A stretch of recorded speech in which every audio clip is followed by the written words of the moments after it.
Hello, and welcome to the Beyond Screens Alternative Controller Show. My name is Alistair, and with me, as always, is my co-host, Tatiana. Hi, hello.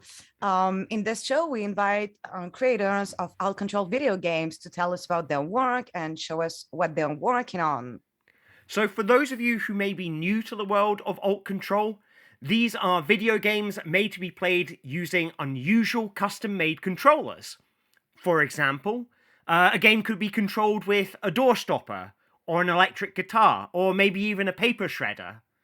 Or the creator might build a totally new object by soldering together their own electronic components.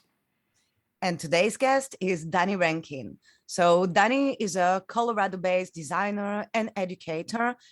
He designs many things from interactive installations to TED Talk stages, and of course, alternative controller games. And he's also a teacher at the Atlas Institute, which is part of the University of Colorado Boulder. He also co-directs the WAT Lab, and it's a research space for experimental game and interaction design. He makes many things. We're going to talk about all these things today, or some of them. But before we welcome Danny to the stream, let's take a look at one of his projects to give you a feel of his work. This is his last playful installation game. It's called Number Cruncher.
Let's welcome to the stream our guest, Danny Rankin. Hi, Danny. Hello. Hi, Danny. How are you doing?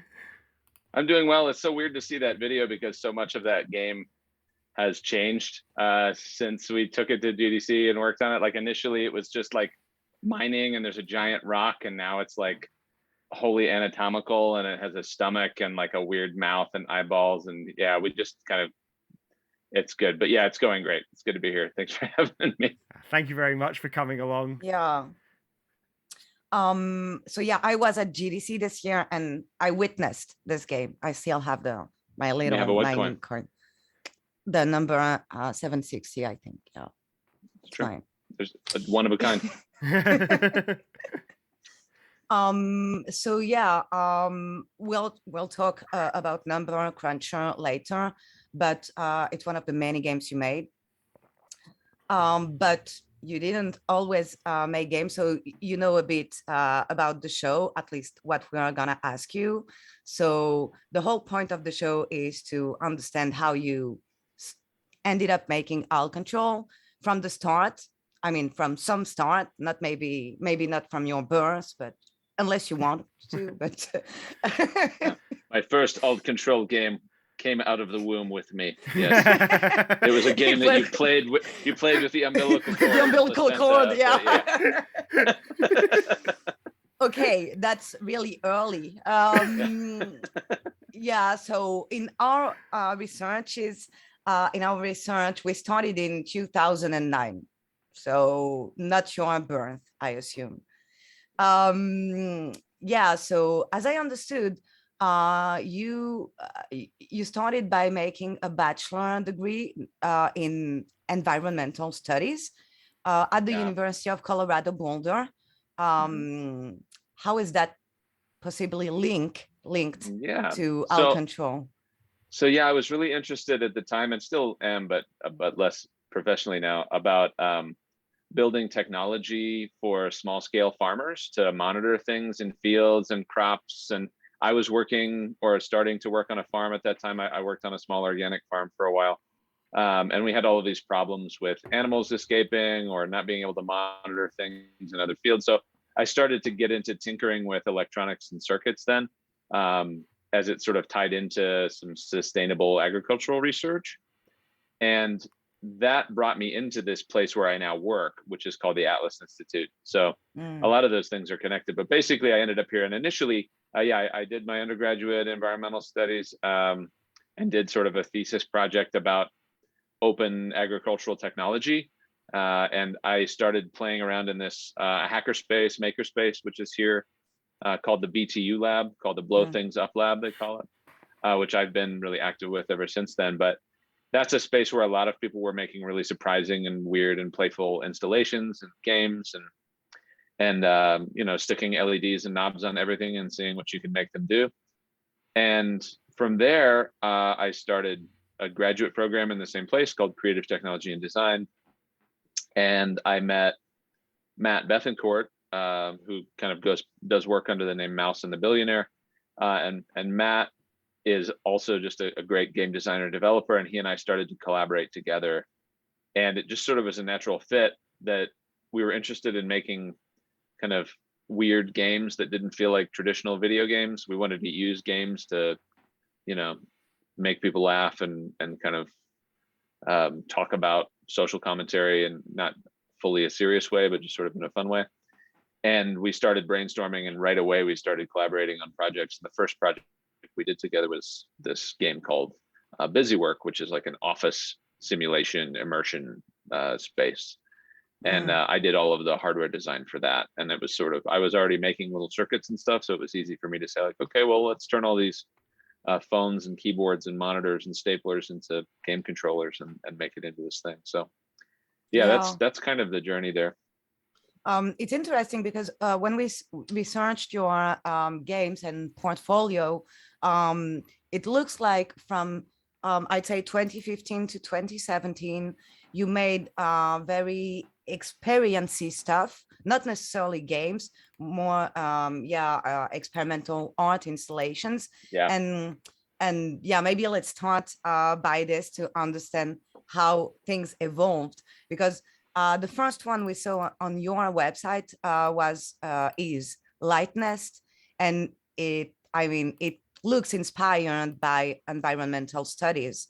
So Lightness, or maybe you can tell us about Lightness. For sure, yeah. So Lightness was a kind of the first, or one of a couple of initial interactive projects that I was trying to build. So basically this idea of like just nature in terms of if people are getting closer to it. And it was really simple. It's just like a nest that has sort of this light up egg and this little chirping box inside of it.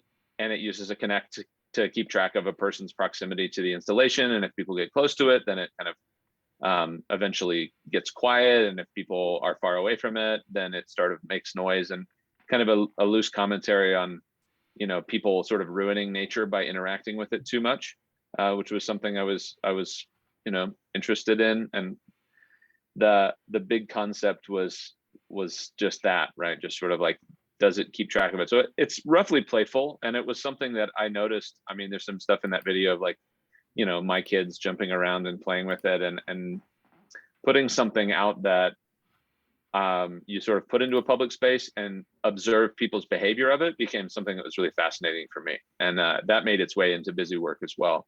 That this, like, you know, it's fun to play a game. It's almost as fun, or if you can do it right, it's more fun to watch someone play one of these games. And that is something that I think is really fascinating about alternative controls, right? Is it's almost as much about the spectacle of what you can make somebody do, and it becomes an act or performance that other people are observing, rather than just a game for the person themselves playing it. And that is a big element of what I like about, yeah, some of those early installations were very much that. Yeah, And that's also some of my background. I mean, yeah. I'm just curious, like, what kind of interactions did you observe with the light nest? Yeah, I think the biggest thing is just the way people assume, and what's funny about that installation is it really worked really poorly, right? It didn't really keep track of proximity that well, so I ended up kind of manually adjusting it and sort of controlling it off to the side just to see if I could get different interactions. So people weren't sure. I didn't specify the interactions. They weren't sure if they got really quiet or if they were really, really like gentle with it, or if they like actively did it. And we had some people that like agitated it because we didn't tell them not to touch it, which was fine. And yeah, you sort of, when you leave some ambiguity there, typically in game design, you know, when I teach game design, we're trying to talk about like not leaving too much ambiguity for the player or leaving it in the right spaces. But I think with this kind of work, you can say like, all right, let's not tell anybody how they're supposed to interact with this thing and just sort of see what happens. And in that case, right, the noises are sort of foreign and odd, and the lights are sort of reacting, and you're not sure if you're doing it right or wrong. So yeah, people would sort of go up and dance around it, and a lot of people just look at things like that in the context of an exhibition, and they're like, yeah, I'm not going to mess with that. I don't know what that is. So there's also this sort of observer effect that a person has to sort of cross a bridge to say, okay, I'm going to interact with this thing. And I mean, I think that's true a lot of the kind of, you know, alt control games. You have it set up, you're at, say, a conference or something, and people are walking around and observing from the distance, and then they decide finally inside, they go, all right, I'm ready to come up to this thing and talk to a person and touch this object. And that's always rewarding to see too, because, you know, who knows what it is that makes people make that decision. It's interesting that your first works were very like commentary on stuff, and you didn't need to be willing to interact, especially with lightness. Like you interact with the piece, whether you like it or not. Like if you approach it, you interact with it, which is not very gamey for an installation from an ergonomics point of view. It's not the kind of stuff we're usually looking for as game designers. That's one of the lines maybe between art installations and games. And yet there are some games that are playing with this ambiguity, definitely. For sure. And we can feel in these 2 years between 2015 and 2017 that there are some experimentations on your part going on, moving forward. I'm thinking of honest work, for example, where I don't know. First question. So we will explain to the audience what is busy work soon, I promise. But no, it's fine. because we are talking about this game, but it's not clear yet. But it will be in like 10 minutes, I promise. But first question, is busy work coming from honest work? Like, because the name is so similar, and also it feels like it's an evolution of it. So I think that in some ways, I have a fascination with the intersection between labor and play, right? Can you play with games that feel like work, or interactions that are meant to be laborious, or sort of I shy away from wanting to say I'm making a commentary on something, because I don't have very well-formed opinions about most stuff. I'm kind of an idiot when it comes to a lot of that. But I do think that there's something there when you're talking about like people doing work and it also being a game, or it also being something you're supposed to, in the case of honest work, not a game, but like it's in an art gallery, it's meant to sort of feel like a reflection on telepresence, right? The idea that you could like investigate what farm work would be like without actually having to get your hands dirty. So in some ways, yeah, there's probably a connection. It's I don't think conscious. The names are similar, but ultimately, yeah, the big thing behind that is more that it's yeah, just how do you make things feel playful or curious, or you know, kind of artistic or beautiful, and also have them be about mundane things, or things that feel very kind of like labor intense, things that, especially in a capitalistic sense, like, you know, things that labor that people don't get a lot of pleasure out of, be it agricultural or office work, or, you know, that sort of thing. Yeah, that's really interesting. So just quickly for the audience, what you are seeing right now is honest work. So players or visitors, they plunge their hands into a box of sterilized styrofoam peanuts. That's what was written on the website, Yeah, at least. that's I right. Yeah. didn't try it. And you have hands, robotic hands, that were diving into buckets of murky water, and yeah, this is why it's like a sterilized experience of uh, working with nature, agrotourism, and stuff like this. And what I was about to say is that the relationship to work is something that we see a lot in going on in your portfolio. The second one is a lot of your work, you take environment, but as a concept, a lot into consideration. A lot of people in ALT control come from video games, so they think in terms of a video game experience enhanced by a controller. That's weird. And it's not just about coming from art installation. Like the same year you made honest work, you made quantified self, and it was a theater experience. And it's yet another environment with lightness. We had nature and injection of artificial digital stuff in it. In honest work, it's art gallery. In quantified self, is it's theater. It feels like it's always an experimentation with a new environment and what you can say and do with it. Maybe it's just me. Maybe it's just my perspective on this. Maybe I'm wrong. I No, don't I know. mean, that's awesome. I appreciate that you have more of an insight in my work probably than I do. Uh, That's not. no, that's yeah. With quantified self, it is also that, right? There's an element, and it's hard. The documentation of that is pretty inadequate, but yeah, that the whole idea of that was it's an immersive theater presentation where the cast and the audience are in the same space together, and the whole thing is actually a house that's been created by a technology company that borrows your personal information and then uses it to curate your experience. So what we did in that space, yeah, there's not much documentation of a lot of what it is, but people would walk in and they would have before the show given all of their given access to their social media to the production team of the play. And then basically we would pull all of their data in and they would come in with an RFID bracelet that they scanned at different installations. And they would basically, news would change and the dialogue would change. And there were games in the space actually that I kind of helped design, but I didn't actually do much of the programming on those because I wasn't even thinking about them at that time. But a lot of these sort of just like interactive light sculptures and these things that when you would scan something simple, just like the color of the lighting of a particular area would change or modify. And the whole thing was just meant as a space where people could sort of, yeah, that thing's like a branch that divider that would change light and react to people's presence. But the actual play was about data mining and privacy and the use of information without people's consent. So yeah, it's kind of it was a weird project. And yeah, I got brought on because of a lot of the like environmental, natural art design that I had been doing. So all of the pieces in there were all meant. And yeah, I did a lot of stuff that's not in the documentation as well, of like walls that have plants in them, and there's a lot of vegetation stuff in there. It was an interesting project, and the people that actually put together the actual writing and the play, we still kind of talk a lot about that just because it was a very much an experiment that showed us kind of what the limits of what we could do in terms of immersive design were with what we had. We had like almost no money and very little time.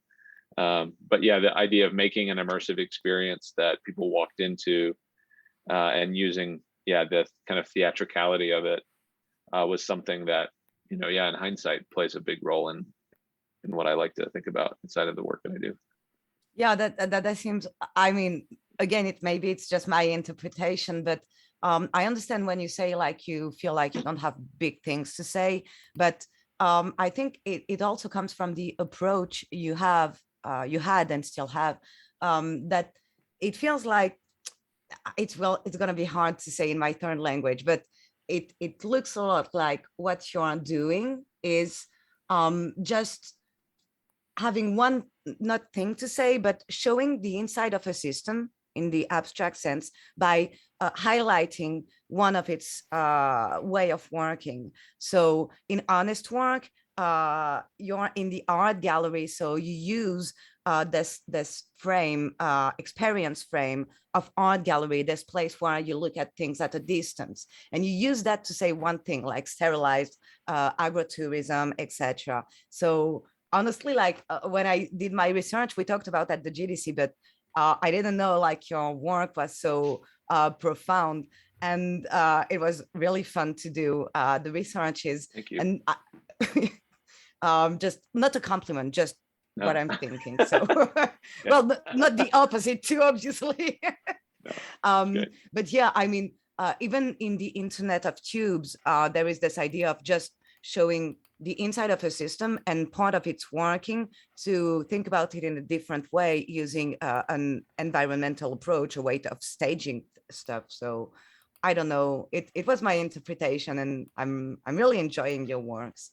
Great. Well, thank you. Yeah, no, a lot of the projects, I mean, on one hand, yeah, that's a big part of it. The Internet of Tubes is a good example of like, really, it was just a stupid joke. We were just sitting around and we were talking about, there's this American politician who made this kind of famous quote back in the day. His name is Ted Stevens, and he basically was trying to describe the internet, and he described it as a series of tubes. And one day, a few of us that work in the BTU lab were just musing on that. And I said, what if we actually just made like an internet out of pneumatic tubes? Because pneumatic tubes are fun. And yeah, basically designed this system where you shoot these ping pong balls through a network of tubes that connected through the office.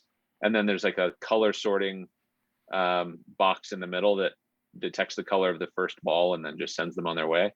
And I did this as sort of part of a thesis for graduate work, but in some ways it was all about just taking a joke too far, and then kind of backfilling the theoretical underpinnings. We were like, oh yes, this could be used as an educational tool to talk about how the internet works. But really, we just thought it would be a funny interaction that people could get a kick out of. And yeah, that one stayed in the ceiling of that space for a couple of years, shooting ping pong balls all over people as it would break in various ways. But yeah.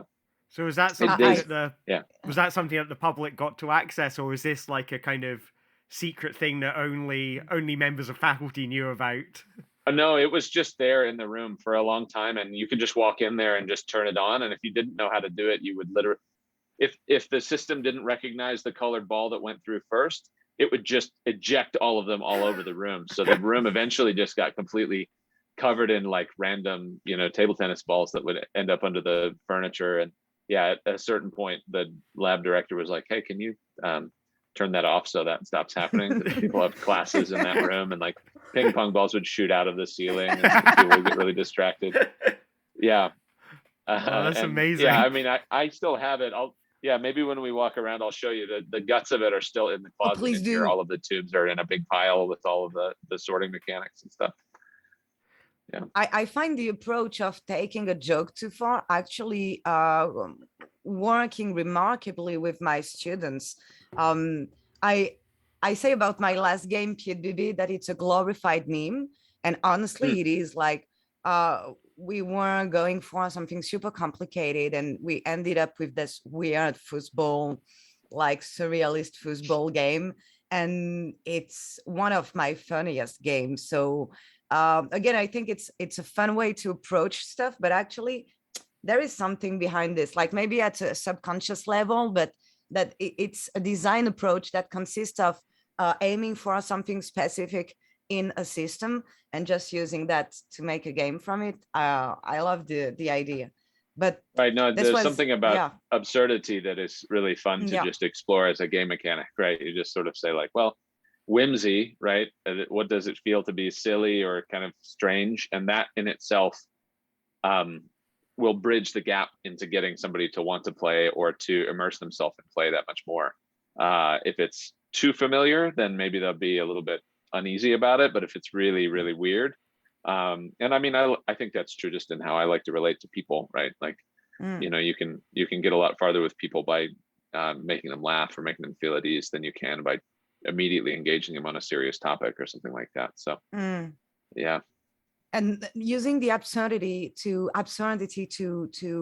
highlight something that it became so obvious that people don't see it anymore is actually a really powerful tool. And well, this is what how I would describe busy work from what I've seen from it, the idea of taking things too far, but not that far actually. And it shows for some people, yeah, maybe let's tell the audience what busy work is about. So do you want to go, Danny? Yeah. Sure, I can talk about it. Yeah, so BusyWork's an immersive office work simulator, basically, where players are sitting at actual desks and cubicles, and they have, you know, monitors, and it's styled in this in the way of it, like a late 90s, early 2000s office, where people have to send as many emails as possible in order to win. So the game is competitive. Everybody is typing as fast as possible, but the emails complete themselves. All you have to do is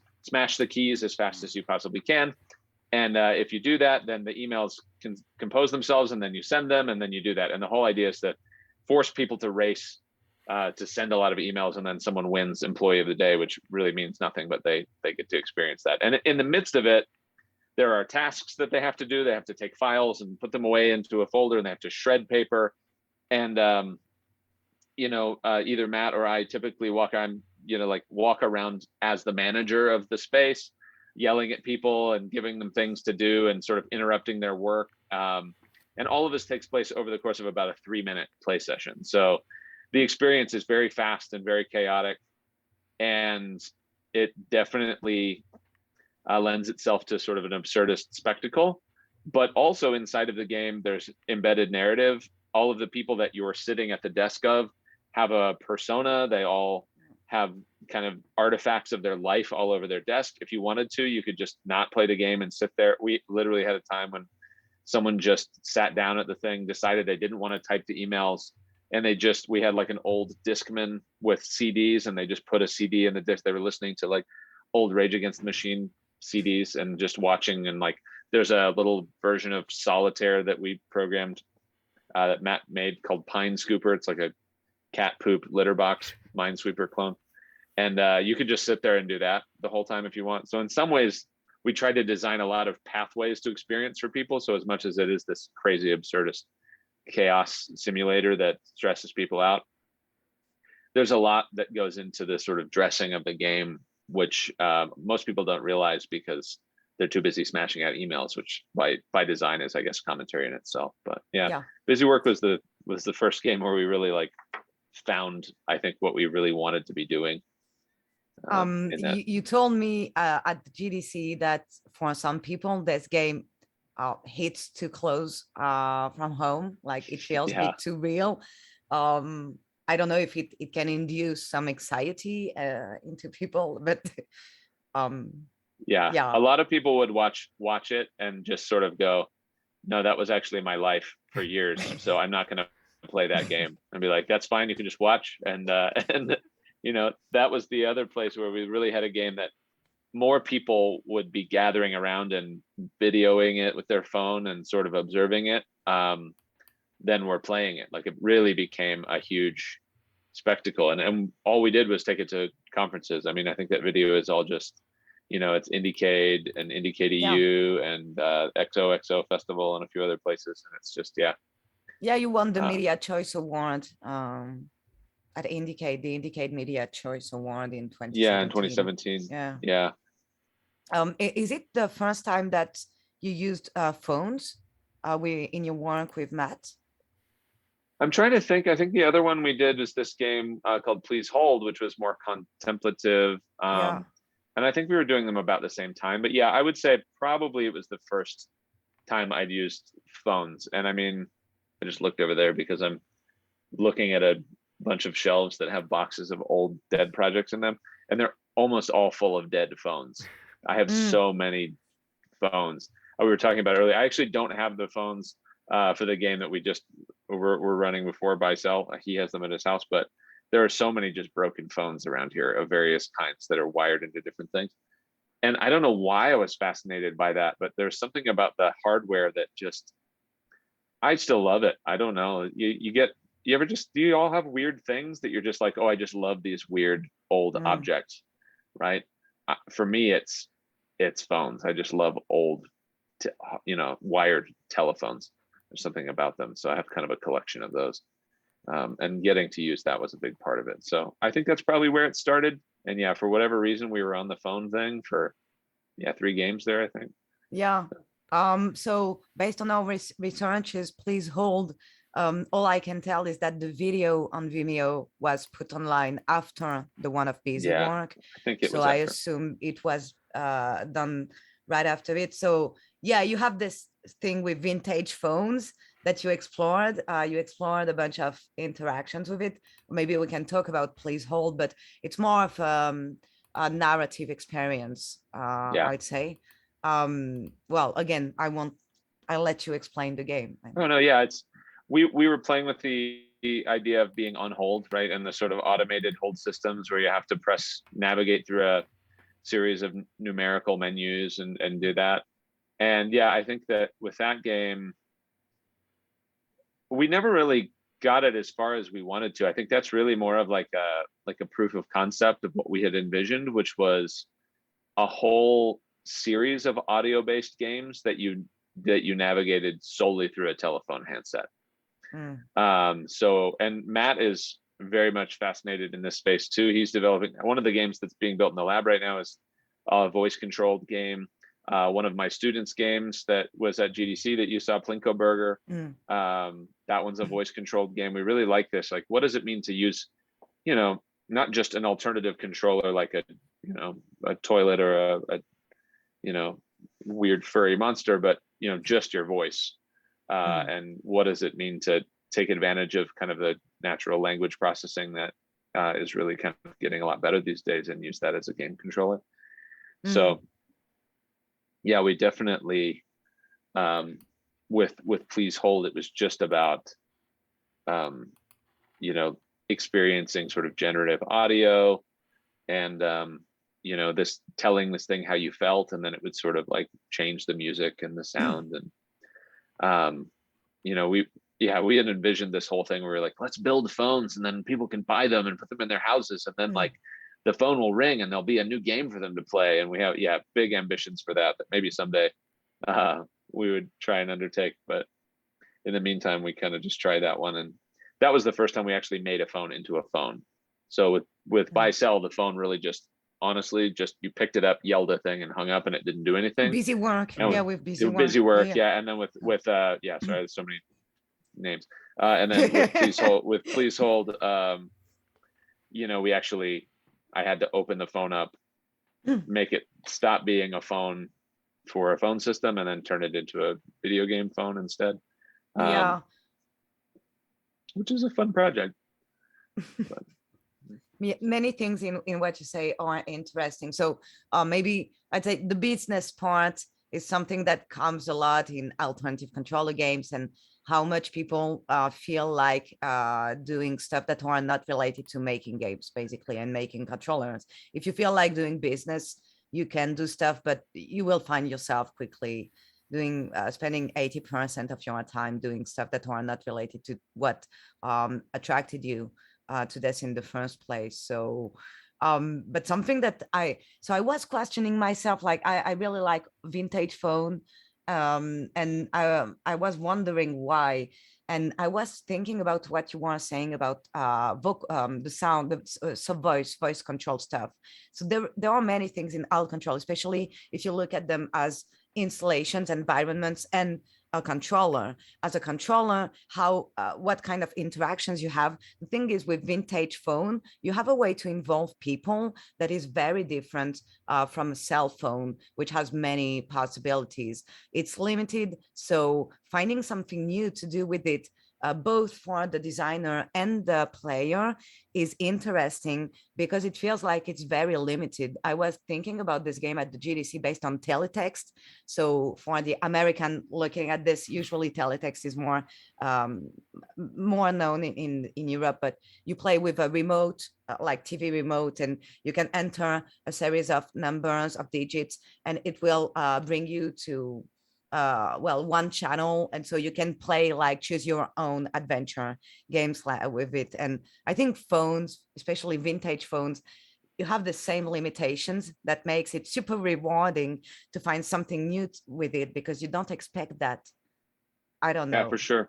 I also think that there's something about the kind of nostalgic familiarity of that, or the physical feel of the plastic of a phone, right? That it just feels like you're touching an artifact from another time, and that puts your mind in a space. There's so much in video games is focused on just audiovisual, right? And especially on visuals, right? The primary thing that we think about is like, how good are the graphics of a video game? But can you think about all of the other sensory avenues that are kind of available to a player? And yeah, with an old phone, you're immediately taking away what people expect. If the game has no screen, right? All of a sudden you're going like, all right, well then what is this? If it's not I mean, we use the word video game, right? It doesn't even have video. Is it a video game? No, but it's some sort of digital game. It uses a computer. And at the same time, the things that you feel and touch and the tactile nature of it and the kind of nostalgic emotional appeal and, you know, the visuals of the object you're looking at and what that brings out in you. It's the same reason that I think so many, especially indie developers, use, you know, pixelated graphics as the sort of appeal to a deeper, more visceral memory response that you can get somebody into a play space without them even realizing it. And then you can start to work on what that experience becomes. So yeah, using nostalgic objects, I think, can be very powerful or potent. I think Alistair, you know, I mean, I think about book ritual too, right? It's so much about that, like take a thing that actually means something to you, but there's something to the physicality of that. Yeah. Right. That's like a huge part of why people emotionally or psychologically connect to the experience of it, because it's just you're feeling something with your hands. Totally, yeah. I think there's another interesting thing I was just thinking about there as you were talking about the telephone as an object, it is quite a strange object. You know, you've got, like, if it's a rotary phone, you've got this sort of strange, complicated looking dial thing. Otherwise, you've got 12 buttons, and then you've got the things on top, because if you rest the handset on it, which is a really weird kind of button, which is not a button that you're meant to press, but a button that you are meant to rest something on and leave it there. And of course, while you're using the telephone for its normal purpose, you're not meant to interact with any of these things. In fact, if you interact with any of these things, then it doesn't work properly. And it's such a, you know, from that perspective, it's a really odd piece of technology.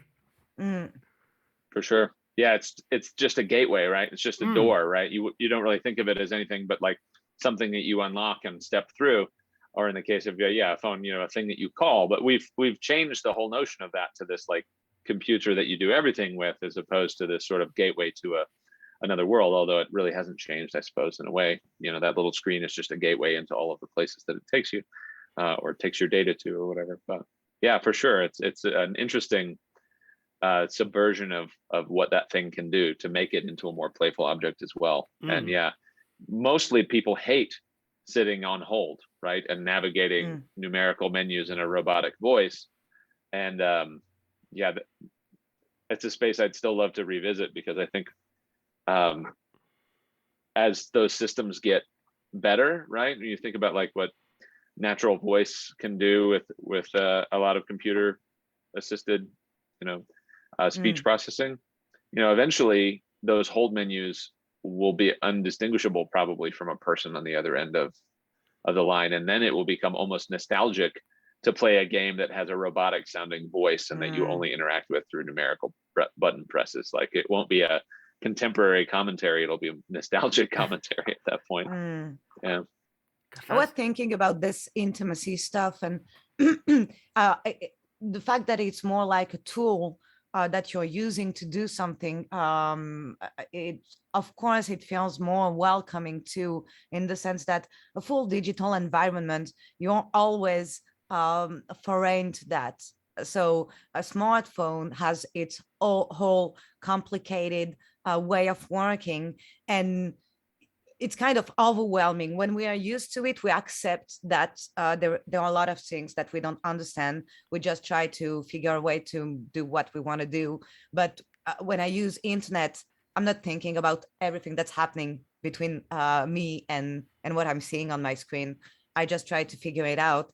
And it brings back to something more, something simpler, that actually participate in the intimacy, I think, too.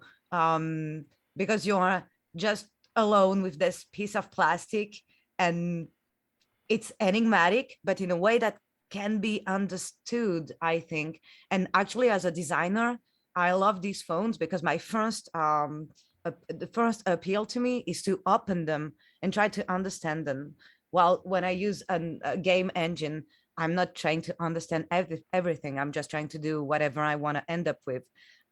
Here, there is this idea of exploration, because I feel like I can try to understand it all, or at least close to all of it.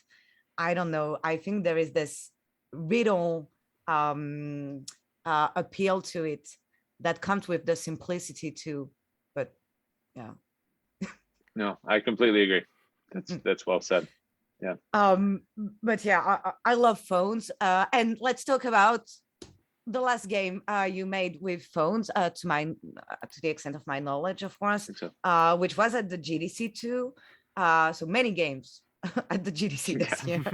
Yeah, we really went for it this year. We're like, let's bring them all, because we had applied to bring that game to GDC in, I guess, 2020, and it had been accepted for alt control. And then obviously, I don't know if you guys heard about this thing that happened, but yeah, everything got really interrupted for a few years there. So yeah, when they made the call again, we asked, and they were like, yeah, you should just resubmit it. I said, okay. So. And this game is buy sell. Yeah. So what's interesting is that there are pretty much a bit of everything we said, maybe not everything, but a lot of things we said so far in buy sell. This idea of using absurdity to bring work to its essence, but in a way that makes it playful. I remember Matt calling that, saying about it that Matt, the other designer with whom you made the game, he said it's a children take on what stock trading is. And it makes, it's exactly this. And it uses phones in a very simple way. But yeah, maybe you can talk about the game and explain how it works. Yeah, we basically started from a place, like busy work is sort of like if you asked a kid what offices are like, and buy sell is like if you asked a child, what do you think the stock market is like? And both Matt and I have kids, and we asked them, and they're like, yeah, people yell and buy things. And we're like, what do you think they buy? And they're like, gold, pizza. We're like, yep, that's definitely what they buy. Just gold and pizza, apples. So like the stocks that you trade in the game are like wishes and apples and tacos and moms. Just moms. Yeah, right. Yeah. And the whole idea of it is just like, once again, could we design a game that feels like a spectacle? Could we design a game that as people play it, people are like, what's happening over there? When we initially debuted that game years back to try and show that off, we had this idea that maybe people would wear these, like we brought a bunch of like sport coats, like blazers that people could wear, and like neckties that they could wear, and big glasses like in the 80s. And nobody wore them. People were like, no, I'm not going to do that. People were not ready to immerse themselves fully in costume yet. But yeah, the whole notion was abstract stock trading down to its most ridiculous and silly elements, and then just make a game out of that. And yeah, the way that kids maybe interpret things, I mean, we can track the work that we're talking about, if we're talking about my work, also across like me reproducing and having like more small humans in my life. So yeah, like, around the time we did the first one, I think we had our first, and by now I have two. I have a 9-year-old and a 4-year-old, and they're no end to the amount of inspiration and frustration that they can give you, but they're mostly like asking really bizarre and hilarious questions. And if you want, you can use a lot of those for game ideas. So I normally don't recommend people have kids, even though I love my kids. But if you're looking for inspiration for game ideas, I guess. Let's be pragmatic here. Okay? You can use your kids for your work if you're a designer. Okay. There is a reason. Okay, maybe you saved like people from we have like demographic decrease right now, so maybe you found Yeah, the solution. Yeah. I did it. Yeah. No, I mean, yeah, either way, if you're looking for a reason and you're on the fence about it, don't let that be the reason. But yeah. Uh, Or be yeah. crazy, but I mean, it's at your own risks. Yeah, Um, absolutely right. so it begs the question, how do you think your kids or kids could see your work if you had to like essentialize it? I would call it essentialization, because like if we go full academic here, it's basically like bringing something to the core to the point it's almost absurd, but it's the main features of it.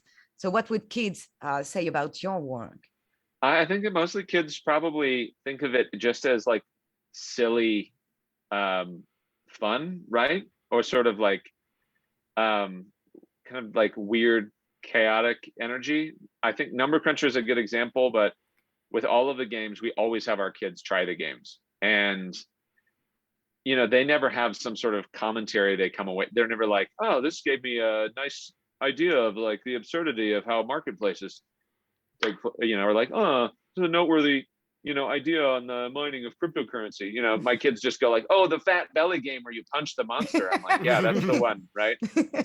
Um, and maybe to a degree, the essentialist delivery of these games is that I have to cope with all of the stresses of life through the production of absurdity, right? That like the absurd is, in essence, one of the only coping mechanisms that people have with the troubling difficulties of existential life, right? That like when you think about what it means to be a person, it can be very overwhelming and painful. And you think about work, or you think about labor, or you think about money.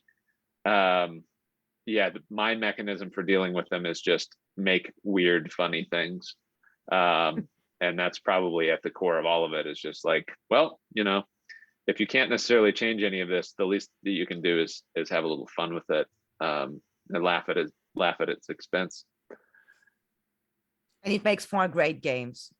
No, thanks. Yeah, it's so far the games have been a great way to kind of think about and talk about and just sort of experience life in that way. So I'm glad that I've found games as a place to do that, because for me it's like I didn't think that I would be making games. Even if you'd asked me 5 or 10 years ago, I definitely would have said I've been doing something more serious. And now I'm like, it's not that I don't still have interest in those serious things, but I definitely I found that games are a great way to kind of just let out some of those inexpressible feelings. Process, I try and tell my students too, like, it's not great to try and make a game that does something, right? When people try and make an educational game, they're like, I'm going to make a game that teaches people about something. Yeah, you have mixed results, because the more you try and force the end result, the less play there is involved. But you can teach people things by having them make games, and making games is in essence absolutely an educational and enriching experience for people, and it can teach you a lot about who you want to be and who you are, if you let it. It's complex enough for people to express in many ways. So tackling the meaninglessness of thing and the absurdity is one way to approach this. Other people can approach it in another way. And while we are talking about education and teaching, you are not only making games, as you said, you're also helping students make some, and especially alternative control games, playful installations, and so on. And you're, we said it at the beginning, you are co-directing the What Lab, which is pronouns, I think, What Lab, something like this. Yeah, what? But so this is going to be hard, but yeah. And so you have a festival, an alternative controller festival, to put it simply, which is also called the What Festival? What Festival? Yeah, got it. It's going to be hard to stay serious. So yeah, the What Festival. And so when did you start teaching alternative controller games and playful installations? I guess so. Yeah, we started the festival, I guess, 4 years ago now. We initially called it ALT+CTRL, but then we found out that name was taken. So yeah, we came up with this whole what thing, which has been really fun. And yeah, it's about that time that we started thinking like maybe the games that we're making, students could also be starting to explore this space. So we started a class here, I think, 3 years ago around alternative arcade interfaces that, we've been running in different forms for a while. And a lot of the time those games ideally get shown at the sort of small festival that we run here in Colorado. And this last year, we probably had the most focus on that.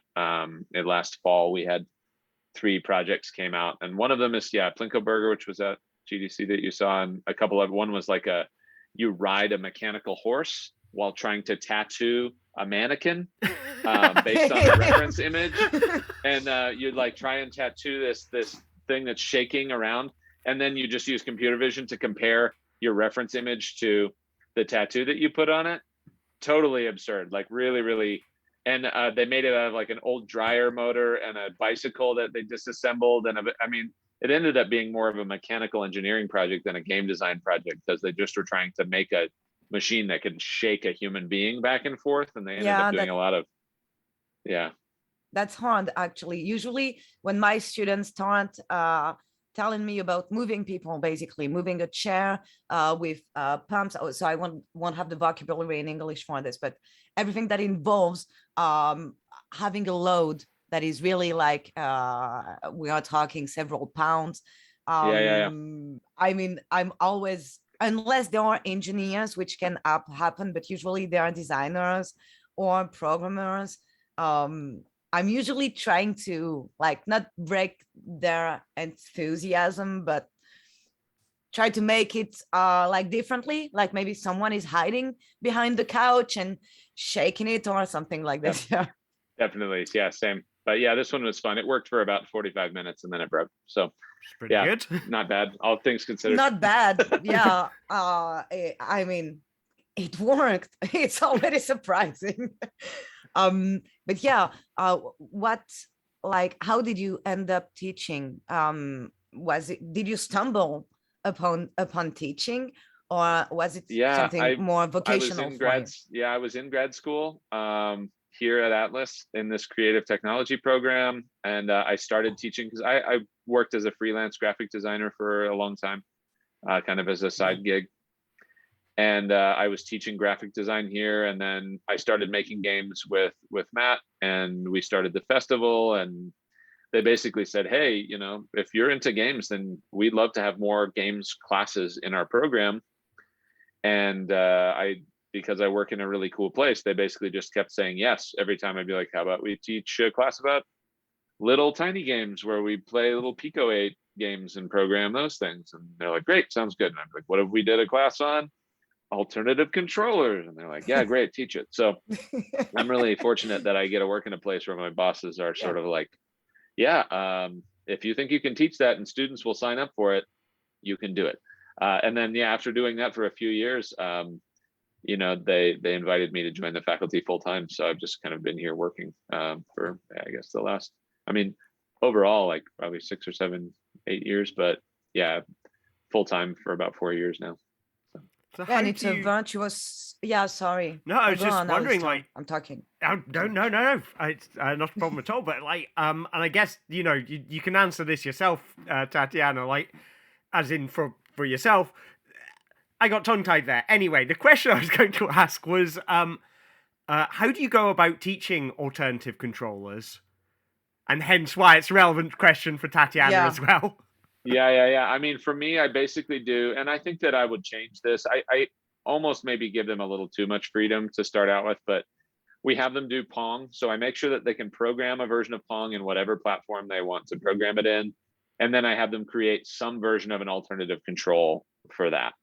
And that's run the gamut from a seesaw to a lightsaber to a 15-foot piece of wood with switches all over it, to all sorts of different things, pairs of scissors, and we start there, and then kind of have them just pitch what they think the best game might be, and how we can make a game that fits a spectacle. And we usually give them a theme. So this year the theme was carnival themed, because that was one thing that we were really interested in, is the sort of like redemption games where people are sort of putting in a token and getting tickets if they do it right, and the game is kind of a scam.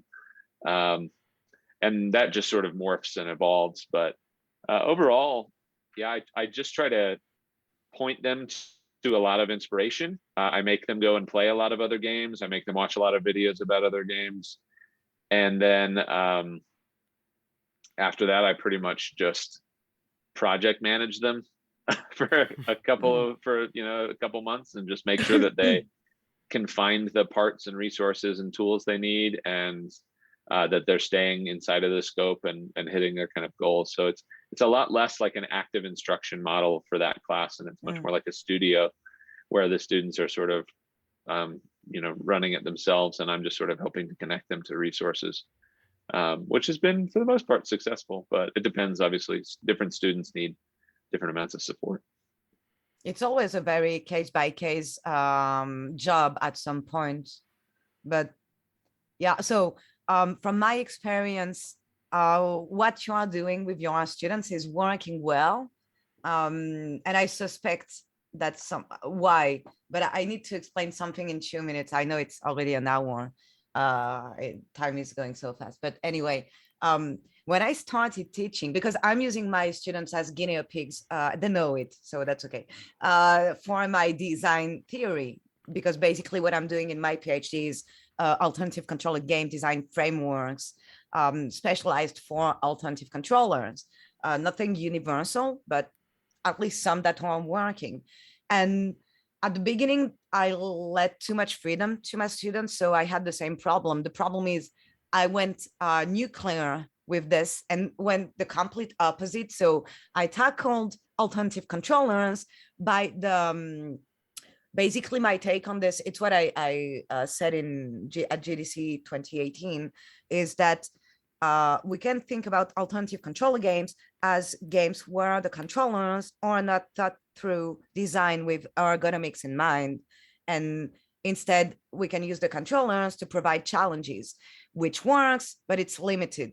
So it works because then you can apply game design framework based on challenges like rational game design and stuff like this to your controller, like it's just another part of the game.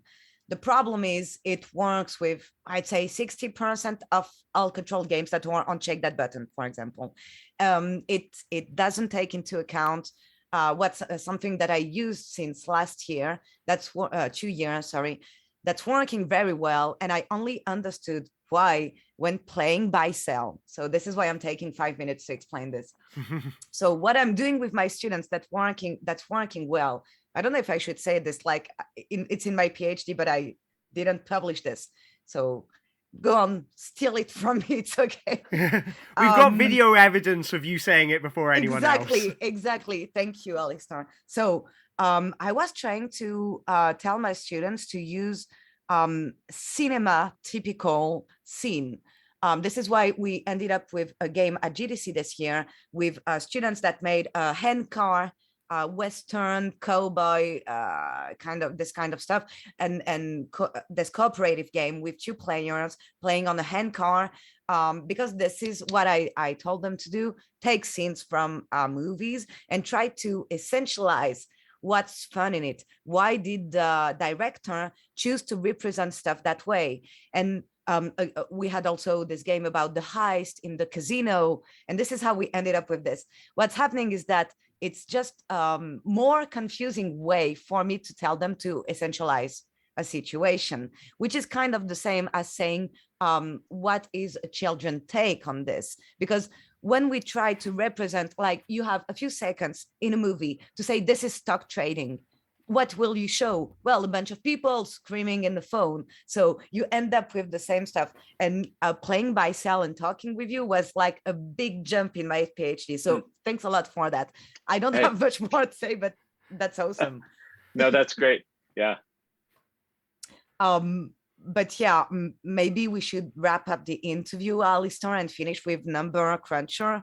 We started with it, we'll end with it. So this is the second game you bring at the GDC, Danny, this year, of course. And yeah, I mean, how did it was made for the what festival? The last Yeah, one, it I was think. made for the Yeah. What Festival in 2021, although we didn't end up using it until, I mean, we kind of did, but the big idea was we wanted a fake currency for the festival because everybody had been talking about NFTs and cryptocurrency, and it kind of drives me crazy because I think that everybody is trying to find ways to make that, you know, work in video games, and I think that's the wrong way to go about it. You should be like, oh, this tool actually works for this, not like, how can we cram this into games in order to get more money out of people? So yeah, Number Cruncher became this sort of like, I basically, the whole idea came to me on the bus ride to work one morning. I was like, okay, it's like a game where you are using your body and like kind of a DDR controller to solve math problems. And then you have to mine the currency out of a rock, and then it poops the currency out of the machine. And then, and we just like, it was one of those scenarios where nobody said no.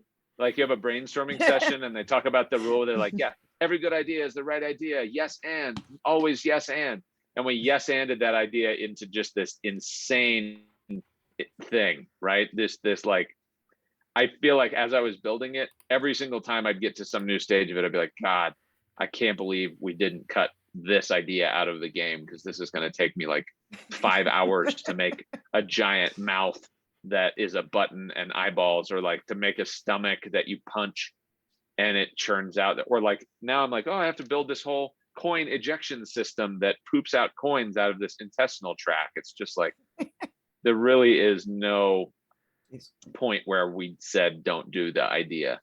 But to the thematic notion of it, it's just like, I love all these pictures of this. It's just this, it's kind of like, what if kids were supposed to talk about cryptocurrency? Or like, what if we were like, here kids, this is how cryptocurrency, you know, you start to see like world economies get shifted over to this pyramid scheme, and you're like, well, we have to teach kids how it works. So it's like a monster that you serve, it does math in its brain, and after it does a lot of work and energy, it poops out fake money that people use to pay for their houses. And it's like, what are we doing? What is this thing? I don't know. And it was, yeah, I don't really know what Number Cruncher. I keep looking over at it because it's literally just over there. Its creepy mouth and teeth are just, you know, over there just staring at me. All of it's just like never ending intimidation of that thing. But yeah, the game was a real trip to build, and it was definitely the most ambitious like physical alt control build that I'd ever done. It just had a lot of moving pieces, and the fact that it worked and we got it to San Francisco kind of also baffles me. But yeah, it was a fun project. I mean, there's a Sounds lot like of yeah, go on, Alistair. yeah, no, it's just there's a lot of interesting moving parts in there. Like, you know, so you've got the things, people are stamping on stuff, people are punching stuff. You know, you've got that the hinge and the jaw. Like, there's so many things that could, you know, fall apart. I mean, did it survive all the way through GDC? Did you need to replace parts? Like, how did it God. survive? Yeah, I mean, we were building the plane as we flew it, so to speak. Underneath the table there in that video, I mean, there's just like a bin full of tools and wiring and all of the things that I was constantly sort of tearing it down and repairing. We had huge problems with static electricity, which I had never really thought would be an issue with the game, but like, because people's bodies are moving and all of the fabric and everything is building up static, and then that would shock a microcontroller and restart it. Wow. So we had to deal with a bunch of interesting grounding stuff. The punching bag sensor, that actually kept being a problem because it was on carpet and it's a plastic thing, and static would build up and then it would ground out through the sensor and it would shock the sensor and shut the whole thing down. So it took the whole 3 days of alt control GDC to actually get the thing to where it wouldn't just turn off every hour or something like that. So yeah, it was a fun adventure. It now works really well, which is great. You know, you normally don't think like, I think the best place for me to demo this will be, you know, at a major international convention. But yeah, like it worked out. It definitely survived better than I thought. Honestly, I thought the thing that would break would be the foot pad, because people were jumping on it and stomping on it. Those have held up surprisingly well. And that's basically just built on somebody's do-it-yourself DDR controller instructable that I found online, and then just adapted it to be a circular number pad.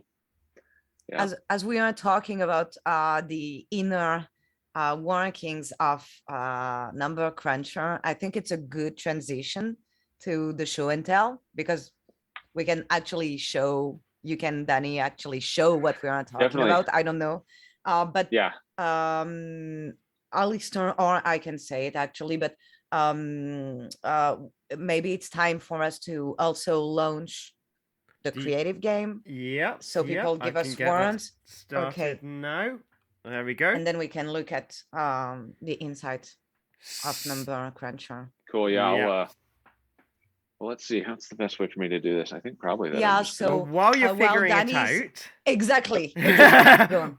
While I'm figuring out how to move the cameras around, I will explain to the audience exactly the game that we're going to play at the end of the show. So while you are showing us all of this stuff, the audience are welcome to type into chat.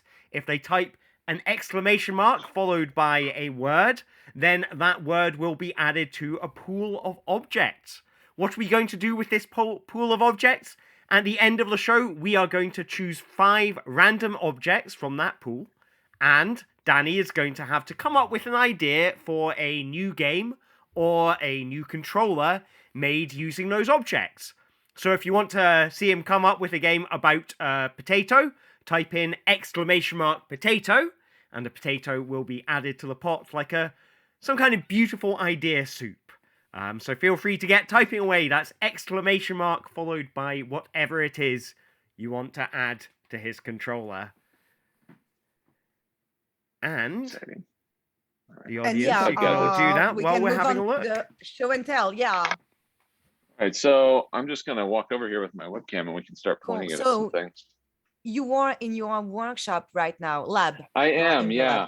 Yeah. So this is the What Lab, which is basically a closet under an auditorium that they put us in. There's not much going on here, but Number Cruncher is in here right now. So this is the main body of Number Cruncher. I don't know how much of this we can see. Let me put my computer down just so I can point this camera thing. This is a little bright. I can probably turn this light off, but basically the intestines of this will kind of poop out a coin, and the mechanics of that coin pooping device are basically back. Oh God. I'm coming back. Hold on. Yeah, no problem. Obviously, like it got unplugged or something. Yeah. Yeah.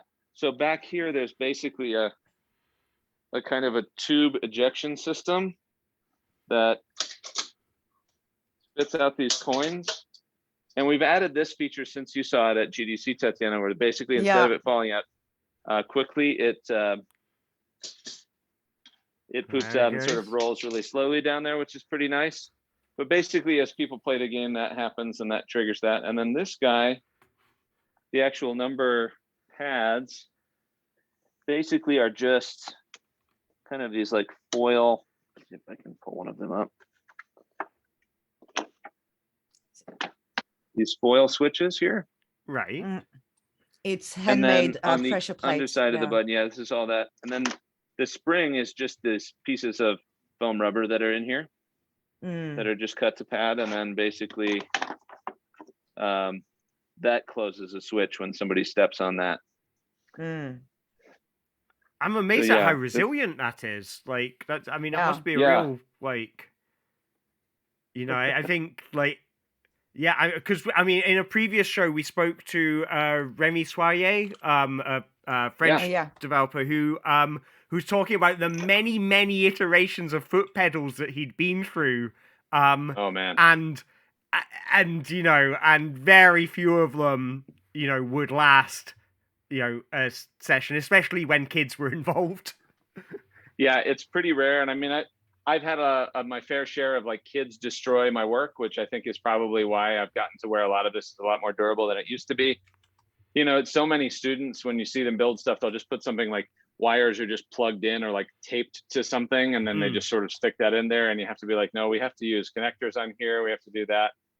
And yeah, it really makes for kind of a fun, you know, lesson to learn. But yeah, those buttons really did hold up really well. And yeah, on top of them, they're just mixed density fiberboard and a piece of acrylic that are kind of screwed together. So the buttons have a fair amount of kind of reinforcement to them. But yeah, the inside of it is just foil and like adhesive spray, and they're just kind of cut apart. That's actually the same, that inspiration also, it comes from a tutorial I watched, but also that's the way that telephone buttons work too.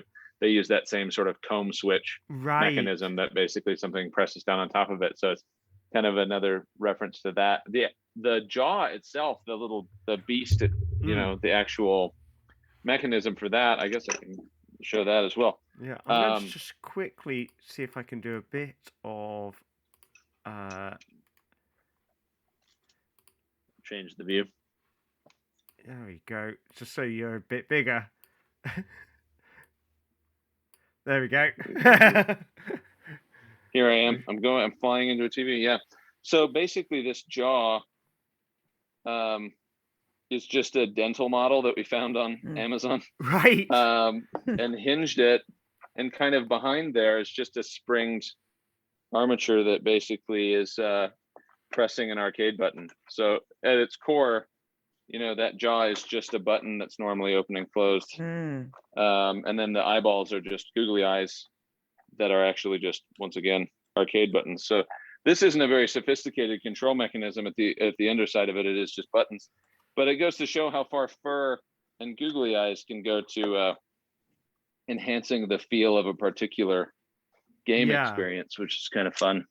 Well, it is because if you didn't have that, go ahead. Well, no, it's interesting just how much how much mileage you get out of finding a way to hide all the parts, and if the parts, if you can't see that the parts are simple, the parts look incredibly polished, incredibly professional. I mean, that puppet work is a very a very good piece of construction, and it's it's solid. It's got a nice strong spring on it. I mean, I understand that you've done some work because you've designed sets for TED Talks and things like that. And is that where that background and experience comes into games for you? Absolutely, yeah. So I think a lot of it, comes into, I teach fabrication here is the other thing that I teach. So I teach classes on basically shop, like wood shop and metal shop. And, that's a huge part of my background too, both in farm work. You build a lot of things when you work on a farm, and a lot of that has to last elements and animals and, all of the things that they undergo. And then, set design in terms of theater and construction. And then also I do a fair amount of kind of like freelance building and construction. And I have a really, the only house I could afford, which was basically falling apart. So I've been kind of rebuilding that from the inside since we got it. And it's just, So making things is a huge part of my process, like just the physicality of constructing. And to me, you could tell students like, hey, we're going to learn how to build a chair or something, which would be a fine way to learn woodworking skills. But it's a lot more engaging, particularly for the students in our program who are multidisciplinary and very technology focused, to say, you're going to learn some fabrication skills through the construction of a game controller. They get a lot more excited about that sort of application. So the physical building of high quality things, I think, is a big, it's taken me a long time how to figure out how to do it, but I realized that actually students need to learn that too. They really need to understand the physicality of it. So that's something that I've been really happy to try and integrate and have people try. It's been cool. And what was it like working with the fabric? Yeah, I mean, it's everywhere. That fabric, when you cut it, the Muppet fur just gets all over you, and it's like in every nook and cranny of this office right now. And but it was amazing to me. So initially the game didn't have that. I mean, in that initial video, it was just a machine sort of thing. And then at some point I just woke up one morning and was like, googly eyes. There should be eyeballs on the thing. There needs to be eyeballs on it. And we just started sticking eyeballs to things. And next thing I knew, I was like, oh, actually the whole thing is a creature. Oh, actually the whole thing is a creature that you you beat and make to suffer in order to generate currency, right? And that sort of like the game has been guided by that sort of, the fur gave a personality to a television that ended up reshaping the entirety of the game. We basically rebuilt it for GDC as like a living creature. I redid all of the art and assets just to make that happen. So yeah. That's fascinating. I mean, I've had a similar experience with the Shredder in the book Ritual, where it was, you know, I was having some kind of like narrative problem with the writing inside of it, and you know, it didn't feel like it was connecting. And my brother was like, "Add googly eyes to the Shredder." Which sounds like a silly idea, but actually, once the Shredder had googly eyes, it was much more obvious. Oh, the Shredder's a character. And now there's someone to talk to. And it sort of, it transformed the whole thing. It's amazing what googly eyes can do. It is true. I will always say googly eyes all the way, definitely. Yeah, it's there is this, I didn't experience it myself, but apparently people that got interviewed by Muppets, like on the Muppet Show, usually very quickly forget about the technician. So they talk directly to the Muppet. The problem is the technician is the one that will answer. So you have a bit to, well, talk to this person. And I don't know why I didn't study this, but apparently the brain, the human brain is so much focused on what feels human or animal that I mean, these people, they know there is a technician, but they still talk to the Muppet very quickly. So yeah, hardwired. There are something hardwired here. For sure.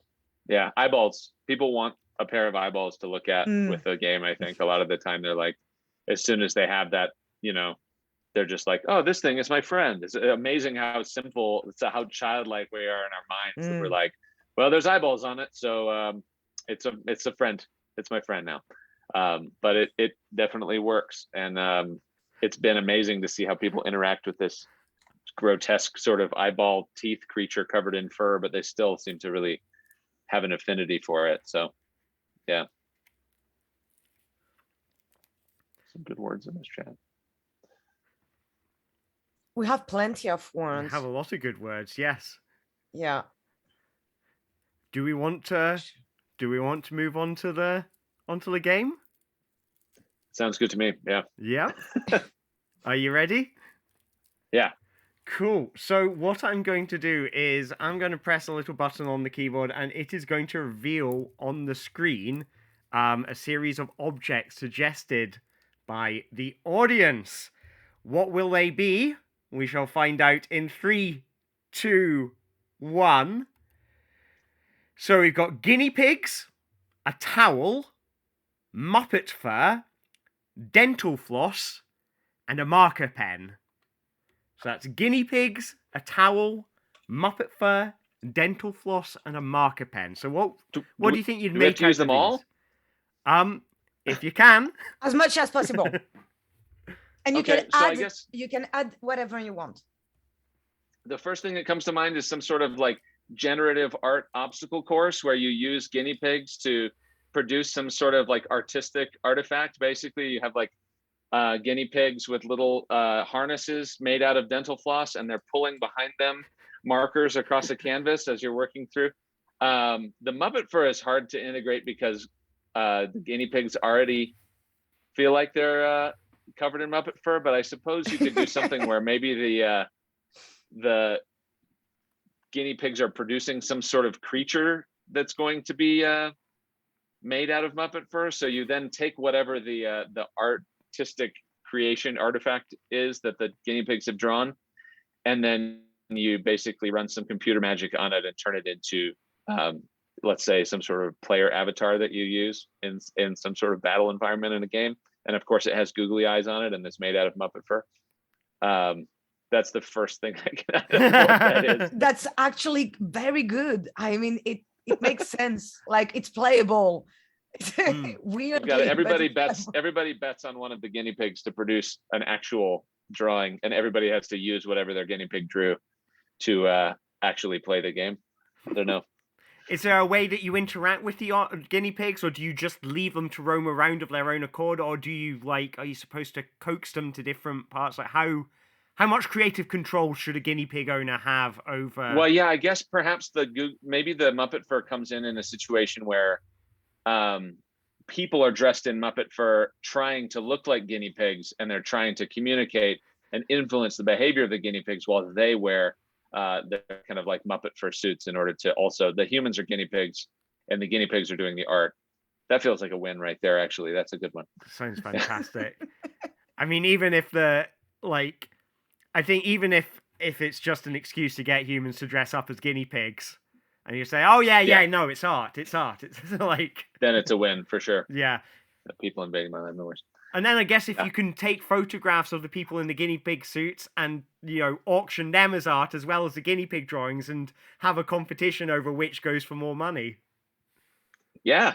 I mean, at that point, then we finally figured out how to help alt control creators make money with their games, which is what we're all trying to do anyway. Yeah. Well, I'll get on the phone to the guinea pig people. Yeah. We'll see if we can get clearance to use guinea. I mean, we have to make it humane, but yeah, I think we can get it done. Yeah. That was fantastic. And also, I have to say, out of all of the creators we've had on, I think that's been the fastest response we've had so far. Yeah, exactly. And super well working. Like, it makes sense. It's weird, but it makes some sort of sense. Like, we can see what's happening. So it's impressive, actually. Of course, there is the random Joe that makes things changing, but no, like, kudos for the level of creativity. Really. Oh, thanks. Yeah, I have nothing but ridiculous ideas that I can make up on the spot. I don't know. Execution is where most of those things suffer, but yeah, we can always come up with ridiculous ideas in the use of animals. So yeah. Okay, you're an expert in this. Okay. Cool. Well, thanks a lot, Danny. Thanks so much. Yeah, it was my pleasure. Thank you all so much for having me. This was really fun. Thanks for coming on. Well, is there anything else that you'd like to add before we head off? Where can people find out about you and things like that? Yeah, so I mean, the big things to check out are just kind of keeping in touch with the What Festival, which is just if you go to what.io, WHAAAT.io, we'll be doing some events, be they virtual or in person, depending on scheduling. But the festival hopefully will be coming back, maybe not fall, but next spring. And we'll be doing some game jams and some other sort of one-off events in between there. So people can find us there, or What Festival on Twitter, or you can follow me on Twitter, Danny Rankin. And if people find me there, then I'll inevitably at least say, this is a thing that's happening, usually the day that it's about to start. But yeah, internet. Woo. Fantastic. Well, thank you very much for coming along. And of course, thank you all of our viewers for coming along, for watching, and for joining in. Beyond Screens takes place every Wednesday here on the IndieCade channel.